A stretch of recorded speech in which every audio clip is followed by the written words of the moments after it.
Well, let me just show you a few of the books that Professor Sutton has written, and these would include, of course, the Western Technology and Soviet Economic Development, Wall Street and the Bolshevik Revolution, Wall Street and FDR, Wall Street and the Rise of Hitler, and of course National Suicide. He's probably written at least 10 other books, including The Federal Reserve Conspiracy, the Trilateralists over Washington, volumes 1 and 2. He's written extensively on the Skull and Bone Society, on gold, on diamonds. Certainly Antony Sutton is one of the finest writers that we have within the conservative movement today. And for the last 20 years, he hasn't been doing interviews. I've contacted him a number of times, asked him to do radio interviews with me, but he is unavailable.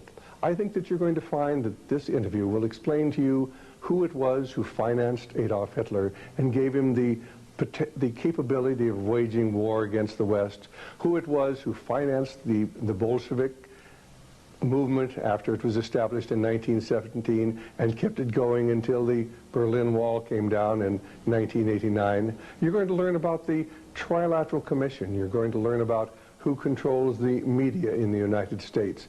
Indeed, who is the invisible government and what the ultimate goal of that invisible government is, and why that invisible government financed Adolf Hitler and finances communism and has financed communism since its inception.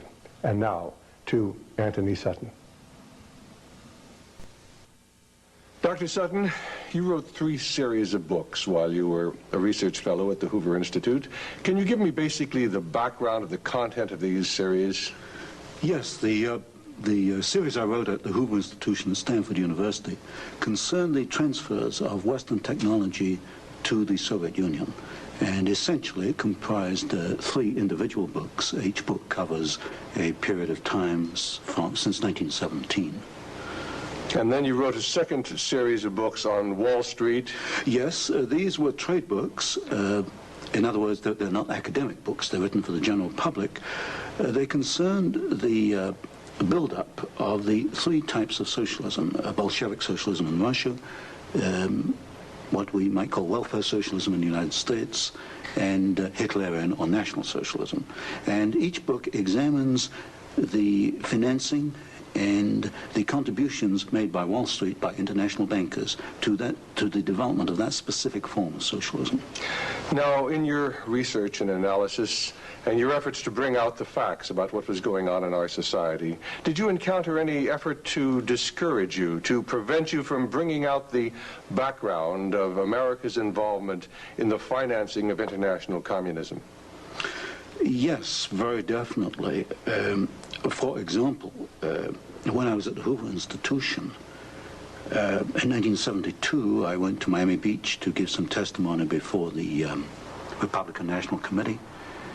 And although a congressman had hand-delivered to the wire services this testimony, which was later printed, the wire services refused to transmit it to the newspapers. Then when I got back to the Hoover Institution in California, I was called into the office of the director, and I was told in no uncertain terms not to make any more speeches like that, and that this information should not be made public. This was the information that we were giving the Soviet Union the technology to develop its war potential? Oh yes, at that time we were in Vietnam, and as you know, the Soviets were supplying the North Vietnamese. This was 1972. 1972, yes.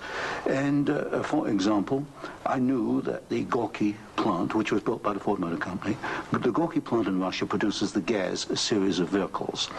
The Gaz vehicles had been seen on the Ho Chi Minh Trail.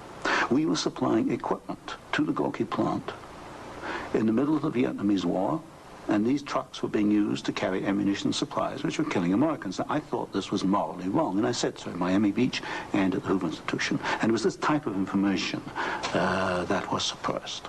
And so what eventually happened as far as your activities at the Hoover Institution were concerned? Well, I didn't pay much heed to the warnings. I published a book called National Suicide in the following year, which summarized our assistance to the Soviets, our military assistance to the Soviets.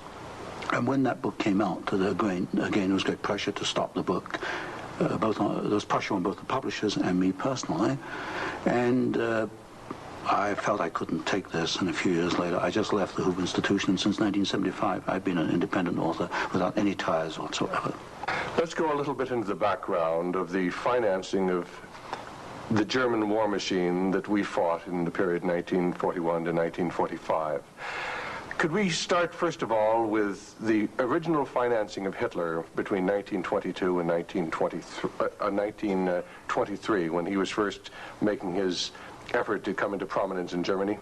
The original financing of Hitler, that's in the years 1922, came only partly from Germany. One of the most prominent Americans concerned with financing Hitler was Henry Ford. In fact, Henry Ford received a medal in 1938 for his assistance to the early Nazi Party. Then, of course, Hitler had his attempted push in 1923. He went to jail, and then would begin another era in the rise of Hitler. Right, and of course he eventually came to power in 1933 by the electoral process. What about the financing of Hitler's electoral activities in 1933? This I can trace. I have traced it very exactly. I discovered amongst the Nuremberg records a series of bank transfer slips to the Delbruck-Schickler Bank in Berlin to an account which was under the control of Rudolf Hess. And this was the fund that was used to finance Hitler's access to power in March 1973. And amongst the corporations that transferred money to Hitler, I find not only R.G. Farben, which is quite widely known, but also German General Electric, AEG, which is under the control of General Electric in the United States, or was at that time, and companies like Osram and... Now, what was the tie-in between Osram and General Electric? The tie-in was a share tie-in. International General Electric in the United States had controlling interest in German General Electric, and also through share interlocks, a controlling interest in Osram in Germany. So then we have Ford and we have General Electric helping to finance Adolf Hitler's rise to power. Were any other large American corporations involved? Very definitely. Standard Oil, through its technical association with I.G. Farben, for example, Germany could not have gone to war in 1939 without tetraethyl. You need tetraethyl to raise the octane value of aviation gasoline. Germany had no means of doing that. This was developed in the ethyl laboratories in the United States and transferred to the Germans.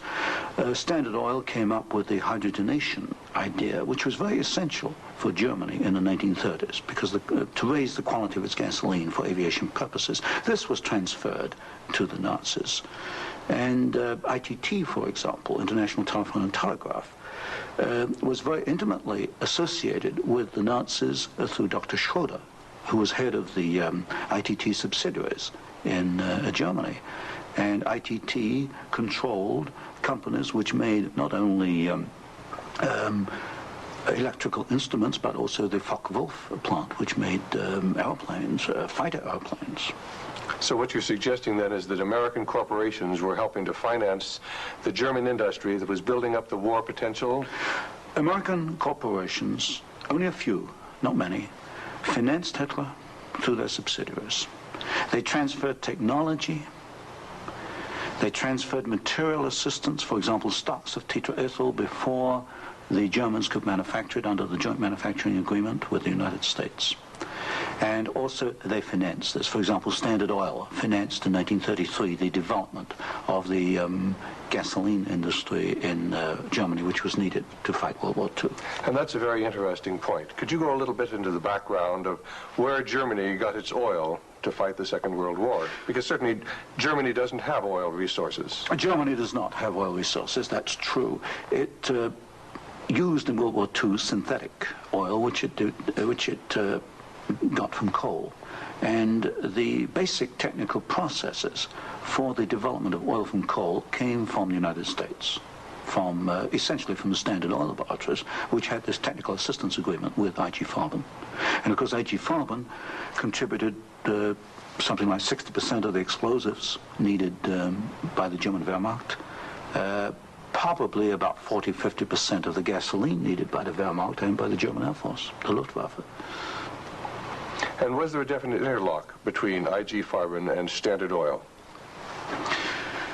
The interlock was at the technical level the exchange of patents. It was through a financial technical assistance agreement. There were other interlocks with the United States through a subsidiary, IG Farben, in the United States. But with Standard Oil, the interlocks were at the technical and financial level. And is it a fact, it's been stated, that there were members of the board of directors of Standard Oil who were also on the board of directors of American IG Farben? Yes, Walter Teagle is one name that comes to mind. And there were several directors. Was there an interlock with Ford between IG Farben and American IG Farben and the Ford Motor Company? Not that I can recall, not offhand. Not offhand. So basically what we're seeing then is American industry helping to provide the technology, helping to provide the finance, helping to provide the material that is going to allow Hitler to create his war machine. Yes, that is correct. That is correct. Now, in your book, Wall Street and the Rise of Hitler, you talked about the bombing patterns during the Second World War, and the fact that it was amazing that there were certain factories that were not bombed, whereas the majority of the German factories were decimated, German-owned factories. There were certain factories that tied into this interlock we've already alluded to, that for some strange reason seemed to escape the devastation of our saturation bombing. In World War II, the German electrical industry was or should have been a prime target for Western bombing. But in practice, the German General Electric plants were not bombed. Of the 10 major plants, not one was bombed, and a half a dozen others had trifling damage, broken windows, that kind of thing. So what we have here is a very interesting case of an industry which should have been bombed in World War II, but was not bombed, and yet we have American ownership, which raises a certain amount of suspicion as to why it was not bombed.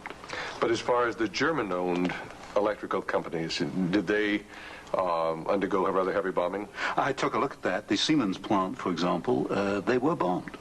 There's no question. But the industry was not targeted as a general target. So Siemens, for example, was not bombed as heavily as, say, tank plants or aviation plants, that kind of thing. You mentioned the Ford plant in Cologne. Was this a prime military target? The Ford plant in Cologne should have been a prime military target. For example, the British Air Force, the Royal Air Force, did bomb the Ford plant at Poissy in France. But the Ford plant in Cologne, which was by far the largest Ford plant in Germany, was not bombed in World War II. But did our military planners intend to bomb it? In other words, was it on the aiming report? Well, I did look at the aiming reports for the plants in Cologne. Ford was known about. They knew that it was producing equipment for the Wehrmacht. But it was not bombed. It was scheduled as a target, but it was not bombed. So somewhere along the line, as far as the planning was concerned, the name of the Ford motor plant in Cologne was deleted, and yet the city of Cologne itself was totally decimated. The city of Cologne was decimated, as of course many other cities in Germany were decimated. But somewhere along the line, something happened. I suspect it was in the aiming committees, and without question, orders were sent out not to bomb certain targets, even though these were prime military targets. And that's rather reminiscent of some of the orders that went out during the Korean War, some of the orders that went out during the Vietnamese War to leave specific targets within the enemy's domain untouched by our strategic bombing. I understand that was so, although I've not investigated it. Now, in your book, Wall Street and the Rise of Hitler, there was one very interesting section about a special fund that Heinrich Himmler had, and the funneling of money from German corporations into this fund, even up into the years 1943 and 1944. And many of these corporations had strong ties into the American corporations, into the American parent corporations. Could you tell us a little bit about the Kepler Fund? The Kepler Fund was also known as the Konto S Fund. It was what we might call Heinrich Himmler's personal slush fund. He used it for his own personal projects. And what amazed me was both in 1933 and in 1944, the 2 years for which I examined the records, over half the funds came from American corporations. For example, in 1933, ITT, Standard Oil, General Electric, and possibly Osram were contributors. Even in 1944, in the middle of World War II, we find that ITT was funneling funds to Heinrich Himmler's fund through Schroeder, who was the chairman of the ITT subsidiaries in Germany. We also find that Depag, the Standard Oil subsidiary in Germany, was financing Heinrich Himmler, and this was in the middle of World War II. Now, were these facts ever brought out at the Nuremberg hearings? They were never brought out at the Nuremberg hearings, although the documents do exist within the files, within the records. They have not been published, as far as I know. And you actually had access to these records? Yes, there's some 400 tons of these records available, and many of them were at the Hoover Institution, or copies were at the Hoover Institution, and that's where I found the original documentation. I think it's a tragic part of our history when the American public doesn't realize the interplay then between great American corporations and the financing, the funding of the Nazi movement. Now, I wanted to talk just a little bit about the Nuremberg trials, because at the Nuremberg trials, the Nazis, the Nazi war criminals, the Nazi generals were held specifically guilty for what transpired. Were there any Americans involved? Were any Americans indicted? Were any Americans convicted as far as the financing of the Nazi war movement? Very definitely not. I looked at the criteria for what we might call war crimes under the Nuremberg Tribunal. And there's no question in my mind that certain Americans well fitted the criteria which required indictment and trial. But no Americans were ever brought to trial. Do you think there was any conscious effort to conceal this fact, both from the Nuremberg War Tribunal and from the American public? Well, there was a conscious effort in the fact that these businessmen were very prominent in stating in 1946 that they had no knowledge of what Hitler was doing, and yet they were intimately involved with the build-up with Hitler. I suspect that this was not published in the media at the time, although I've not checked that. But certainly the role of American corporations and American businessmen in aiding Hitler has not been published. Now, what about the actual financing? What about the loans from large American banks, from large British banks, to Hitler's government in that period between 1933 and 1939, when Hitler was preparing for war? Well, you've got to go back a little earlier and look at what are known as the Young loans, which were very important because I think they brought about the economic collapse of Germany in 1933. That was the Young plan. This was Owen Young, who was, of course, chairman of General Electric. Here we got a man who actually made the loans as an officer of the United States government, which brought about the collapse of Germany in 1933, enabling Hitler to take over.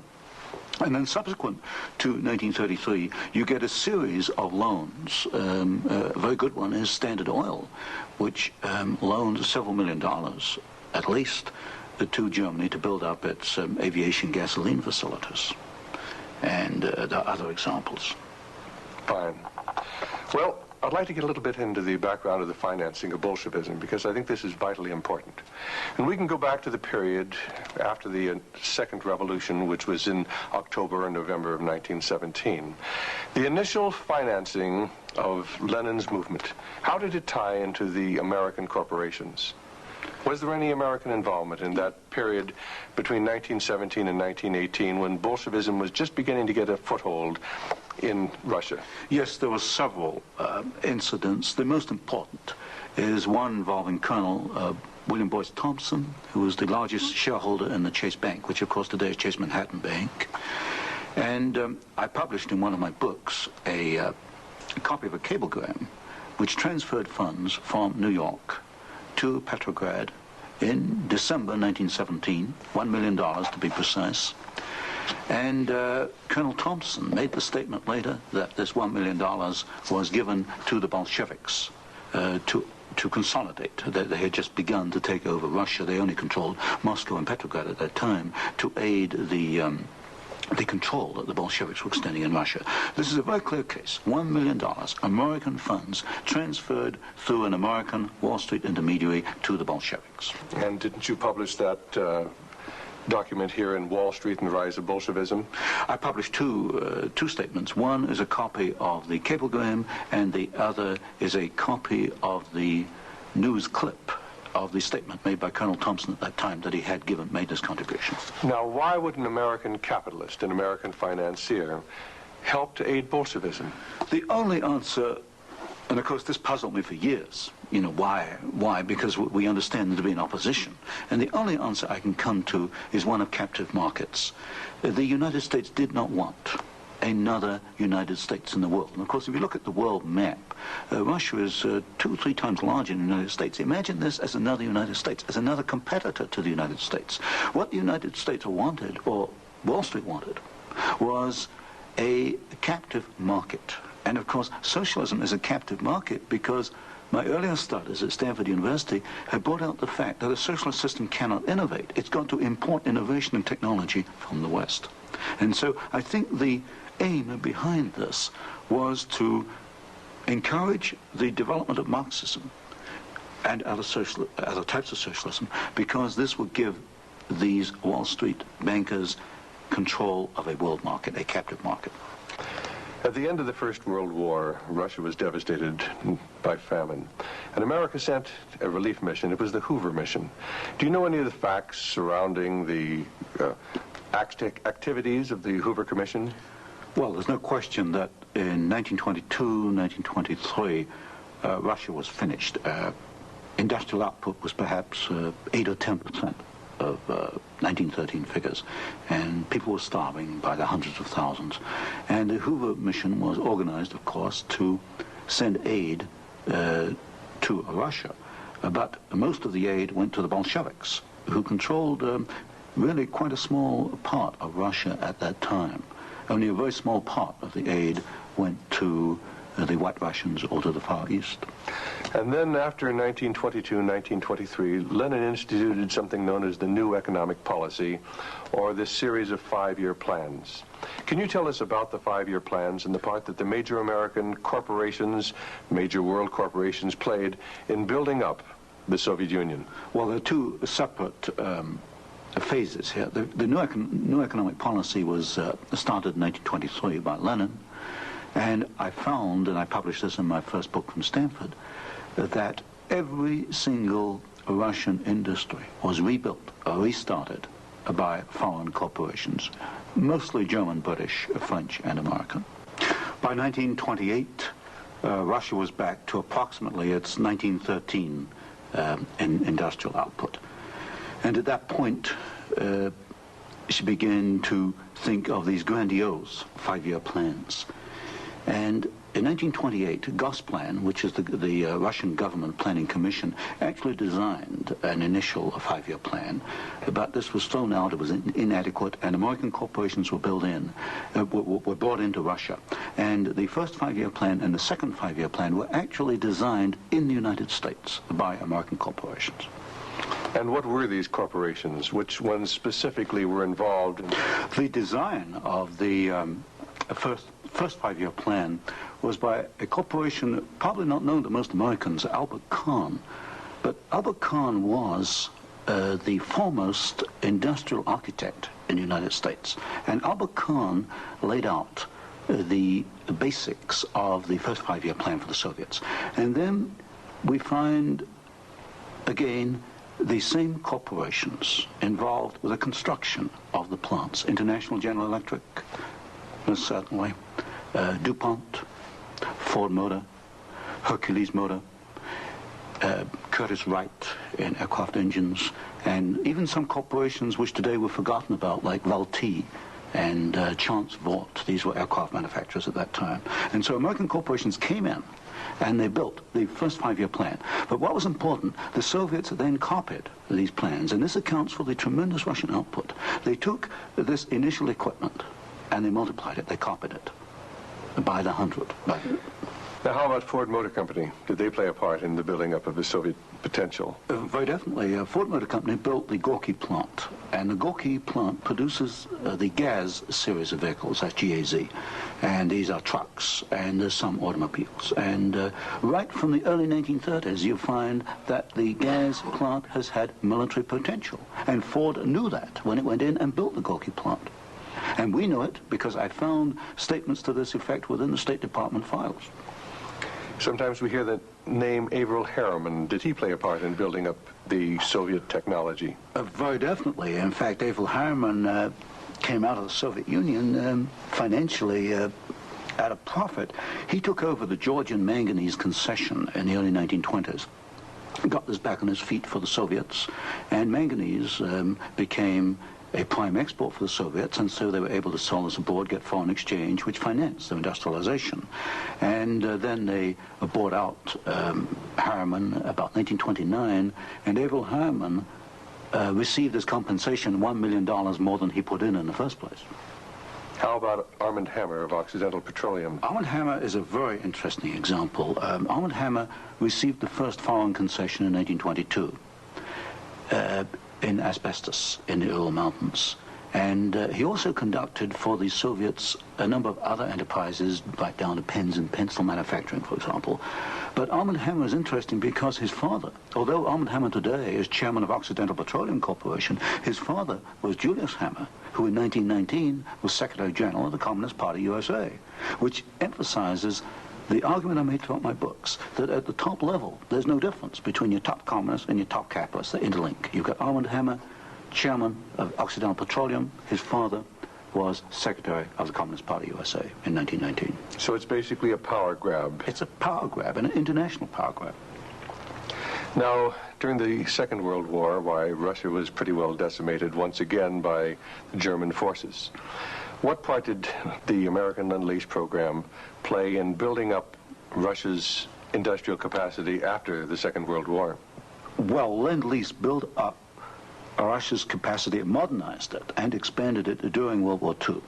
And there was some continuation all the way through perhaps to 1948, 1949. There was a program after Lend-Lease, which was supposed to be restricted to foodstuffs and industrial materials, but in effect, I checked the records in the warehouses in Suitland, Maryland, I find that even after World War II, and this was against the intent of Congress, I suspect, there was a massive transfer of the latest industrial equipment to the Soviet Union under the so-called Lend-Lease program. Now, in 1948, there was a fascinating book came out by Major Racy Jordan, in which he talked about American aid to the communists as far as their ability to build nuclear weapons. Did you ever have an opportunity of verifying the facts that we had given them the heavy water, we'd given them the wherewithal to build their atomic weapons? Well, as part of the work I was doing at Stanford, I did investigate the shipping documents for Lend-Lease, and I took a sample of these documents and I checked them against Major Jordan. And broadly, Major Jordan was correct within, say, about 5%. And Major Jordan, of course, made the charge that we had shipped materials to the Soviets, 1944 and 1945, which were later used in their atomic program. There is no doubt he is correct. We shipped heavy water, which is essential, but we shipped other items which are perhaps less obvious to the layman. We shipped, for example, aluminum tubes, and aluminum tubes are essential for atomic energy development. We shipped graphite, and graphite is another essential component. So generally, as far as I could check, and I checked the original government Lend-Lease document, General Major Jordan was correct. Now, as the years have gone by, of course, we see a growing Soviet nuclear threat. The Soviets now have MIRV missiles. Mm-hmm. Can you give a little of the background on how the Soviet Union, which really didn't have the technology to develop those MIRV missiles that threaten our cities today, how were they able to develop the MIRV capacity? Well, you've got to go back and look at how the Russians were able to develop a rocket, space technology anyway. What they did after World War II was American forces were held back for a while the Soviets occupied East Germany. They stripped East Germany. They took back the latest of the V-2 rocket technology from Peenemünde and other places. And the V-2 became the basis of the Russian space technology. Now, if you skip the intervening years, you will find when you come to the early 1970s that the Russians did not have the capability to MIRV their missiles. And in particular, they lacked the ability to produce the very precision, micro-miniature ball bearings that are needed for the control systems. There was only one company in the world, Bryant, Chuck and Grinder, which could make the machinery which machines the races within which these ball bearings run. And without those races, you just cannot make MIRV missiles in any quantity. You can make one off, but not in quantity. Bryant Chucking Grinder was allowed to ship to the Soviet Union 45 of these machines at a time when we only had 33 in the United States. But wasn't there any objection to doing this? I objected at Miami Beach in 1972. Other people objected, but the objections were squashed. And predominantly at fault here is Henry Kissinger and the incoming administration, the incoming Nixon administration.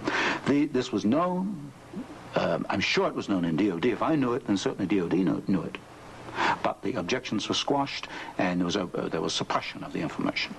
And so once again we see America building up the military capacity, the nuclear threat from the Soviet Union. Well, this goes, when you talk about MIRVing of missiles, you're talking about a quantum jump in your military technology. Now, I'm not a military man, but to me, the ability to do that is a massive leap forward, and we enabled them to do it, and we did it knowingly and deliberately. During the Vietnamese War, the Soviet Union and the Eastern European satellites were the primary suppliers of war materials to the North Vietnamese who were killing American boys in South Vietnam. Would you comment on our aid and trade with the Soviet Union and with the Eastern European satellites during that period of time? Well, there's no question that the Soviets were the prime suppliers of military equipment and supplies to the North Vietnamese. Let me give you an example. The American pilots, as they flew over the Ho Chi Minh Trail, described the trucks that they were seeing as American trucks. Well, they were American trucks because they came from the Gorky plant, and Gorky was built by Henry Ford. And so you have the situation where we were, in effect, supplying both sides in the Vietnamese War.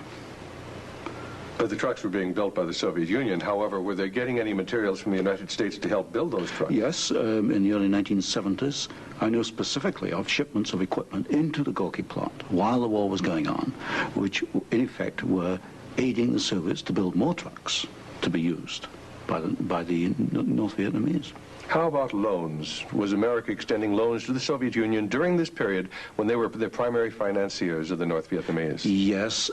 Beginning about 1970, there was a massive grant of loans to the Soviet Union. I'd say by about 1976, it must have totaled perhaps $40 billion outstanding. And so this, of course, these loans were used to enable the Soviet Union to purchase industrial equipment in the United States, and this industrial equipment was used to manufacture, in part, military supplies which were used against us in Vietnam. How about Russian shipping that was being used to ferry supplies to North Vietnam? Shipping is a very interesting example because the Soviets published a shipping register, about 6,000 ships, and I analyzed every one of these ships, both the origin of the technology of the ship itself, the hull, and the engine. Most of them are marine diesel engines. And I find that 60% of the Soviet merchant marine, which of course has military usefulness, 60% was built aboard. Only 40% in the Soviet Union, and that largely to Western design. But when you come to marine diesel engines, you find something really fascinating. You find that 80% of the marine diesel engines in Soviet merchant ships are Western engines, Burmeister and Wain of Copenhagen, Sulzer of Switzerland, Fiat of Italy, because that name has come up before. But the other 20% of marine diesel engines built in the Soviet Union are built to Western design under technical assistance contracts from Sulzer and Burmeister and Wain. So in effect, there could be no Soviet merchant marine without assistance from the West. How about the building of the Kama River plant? Kama River was built in the late 1960s, early 1970s. The basic design contract was let to the Italian firm of Fiat. Giovanni Agnelli is the chairman of the board. And this is important because Agnelli is tied in with Chase Manhattan Bank. He's on the International Advisory Committee of Chase Manhattan. What caught my attention was that Fiat does not manufacture automobile manufacturing equipment. All the Fiat plants in Italy contain American equipment. And what I found was that the equipment was coming, perhaps about 60-70% of it, from the United States, from major automobile equipment suppliers in the United States. I think it was known as the Fiat plant as a cover to perhaps divert attention from the fact that during the Vietnamese War, we were building the largest plant in the world. It covers 36 square miles. We were building for the Soviets, with American equipment, the largest plant in the world. And so it was called the Italian Fiat plant, and I think this was a blind. And so they were building their trucks and armored personnel carriers and other things that could be used then for warfare in South Vietnam? We knew that the Karma plant had military potential. In 1972, I wrote it in National Suicide. I said as much in Miami Beach in 1972. This plant has military potential. It can produce military vehicles. We knew it. And of course today in Afghanistan, we find that the Karma vehicles that are there in Afghanistan today from the Karma plant built by American and Italian companies. And it was after you brought out this information that efforts were made to suppress your book, National Suicide, and your other studies? Yes, because I was bringing out the fact that the Karma River plant had military potential, that we were moving the missiles with the Bryant chucking grinder equipment, and of course other facts along these lines. And what sort of pressure was brought to bear upon you? What sort of pressure was brought to bear upon the publisher of your book, National Suicide? There was pressure on the publisher to prevent publication, to stop publication. He refused to do so. There's pressure brought upon me first to withdraw the book, and then a rather deceitful sort of pressure. It was claimed at the Hoover Institution that I had plagiarized Volume 3 of my Western Technology series, which was being published by Stanford University. Well, firstly, I challenged them to point out the plagiarization, and nobody could find even two sentences that matched up. But then I pointed out that I cannot plagiarize my own work. I hold the copyright on both books, and nowhere in the world can I plagiarize myself. That's a logical impossibility. And then gradually it built up over the following years that my research was perhaps going a little out of what was perhaps required or welcome would be a better word, and it should be confined within more narrow boundaries. And at that point in 1975 I left the Hoover Institution, and since then I've become an independent author, and I can publish what I want to publish. Do you know of any other instances where efforts were made to suppress publication of books through the Hoover Institute? I know one example, one I was personally aware of, and that was Julius Epstein's book on Operation Keelhaul, which is a very important book on the treatment of Russian prisoners of war in Germany after World War II. This book was in manuscript for several years, and he was not allowed to publish it. I heard that firsthand from Julius. Right, and eventually it was, of course, brought out. It was at a later point. Now, another example I can give is my own Western Technology series. The third volume of that was held in galleys for 1 year. Now, it costs a lot of money to hold a book in galleys, because when a book is in galleys, you want to get it out on the market to start recouping your investment. That book was held in galleys for 1 year because it was not politically wise or acceptable to publish it at that time, even though it was an academic book. Now, you've done some fascinating studies on the Trilateral Commission. Can you tell us about the Trilateral Commission? The Trilateral Commission is a private organization founded by David Rockefeller in 1973. It was essentially financed by Rockefeller and some of the foundations, Kettering Foundation, Danforth Foundation, Ford Foundation. Ford Foundation was a very major contributor. And the stated objective is to encourage discussion amongst what they call the trilateral regions. I should point out that of the 300 members, 1/3 come from the United States, 1/3 from Japan, and 1/3 from Europe. But in effect, I find that the actions of the Trilateral Commission are very much self-interested on the part of the international banking community in New York. Now, as far as the Trilateral Commission's influence on the American government is concerned, it's been said that there was a very excessive representation of the Trilateral Commission in Jimmy Carter's cabinet and in Jimmy Carter's administration. Well, excessive is rather an understatement. I think there's some 200 million people in the United States. There are only 77 trilateral members who are American. Out of that 77, I counted no fewer than 18 trilateralists. That's about 1/3 of the trilateral American trilateral contingent turns up in the Carter administration. Mr. Carter himself was a trilateral, Mr. Mondale, Mr. Brown, Mr. Vance, Mr. Blumenthal, Mr. Brown, Secretary of Defense. In other words, they occupy all the senior cabinet and sub-cabinet posts. In fact, there's some key committees, intelligence and defense committees, which are only comprised of trilaterals. So here you've got 77 Americans selected by one man, David Rockefeller, who's chairman of Chase Manhattan Bank, and we find that they turn up in the key controlling positions in Washington under the Carter administration. And would this suggest to you that perhaps we do not select the government, that it is selected by these people who work behind the scenes? You can come to no other conclusion. If you look today at who's running for office, you find Mr. Bush is a trilateral, you find Mr. Anderson is a trilateral, Mr. Carter's a trilateral. We find articles appearing in Newsweek magazine, Time magazine, U.S. News and World Report, many of the major media telling us there's really nothing to be concerned about from the Trilateral Commission. Is there any interlock between the Trilateral Commission and the major media in the United States? Yes, there is an interlock, particularly in the news media. For example, the Chicago Sun-Times, the executive editor there, James Hoagie, is a trilateral. You'll find Saul Linowitz is a director of Time magazine. And I think, yes, Henry Schacht is a director of CBS. So there very definitely is an interlock between the trilaterals and the media. And perhaps this is the reason, then, that they rather play down the influence of the Trilateral Commission on contemporary American government. Yes, I had a computer survey made of all articles that have been printed on the Trilateral Commission since 1973. I could find worldwide only 73 articles.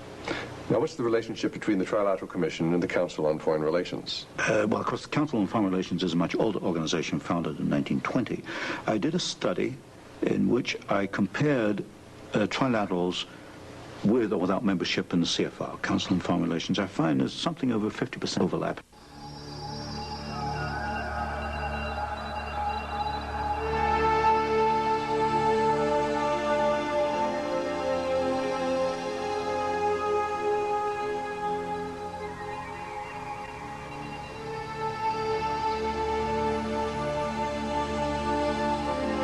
In Senator Goldwater's book, With No Apologies, on page 280, he wrote, "The Trilateral Commission is intended to be the vehicle for multinational consolidation of the commercial and banking interests by seizing control of the political government of the United States."